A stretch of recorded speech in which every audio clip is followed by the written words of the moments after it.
مجاهد وروره د دې عصر اتل اسلام پال مجاهد ختمون کید کفر فساد و ملحد د سر زور پسر د شمشیر د عمر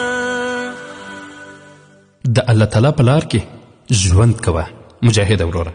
پوهیږو چې د همسنګري شهید ملګري خواږه یادونه دي ډیر دردوي او دې ته ځورېږي چې ولې د شهادت په برخه نشو. خو عیش فی سبیل الله له شهادت فی سبیل الله څخه کم شان نه لري. مهمه دا ده چې موږ د الله تعالی د دین په خدمت کې ووسو. عبدالله بن رواحه رضی الله عنه وایي تر څو چې مرګ راته راځي زما ژوند د الله تعالی د لارې لپاره وقف دی. په قرآن کریم کې له شهید او غالب دواړه ډوله مجاهدینو سره د ستر اجر وعده شوې ده. الله جل جلاله فرمایي بسم الله الرحمن الرحیم فليقاتل في سبيل الله الذين يشرون الحياة الدنيا بالآخرة ومن يقاتل في سبيل الله فيقتل أو يغلب فسوف نؤتيه أجرا عظيما. ژباړه د الله تعالی د دین د نصرت او د کلمت الله د اعلا لپاره دی.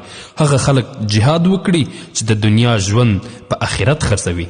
څوک چې د الله تعالی په لاره کې جهاد وکړي شهید شي او یا بریمن نو موږ به ډېر ژر هغه ته ستر اجر ورکړو. مضبوط مورال د کفري قانون مخکې د تور او ډال بنازم بنامت تو سرباز احمد تو باشی شفای غریبان امت یقین تا قیامت جهاد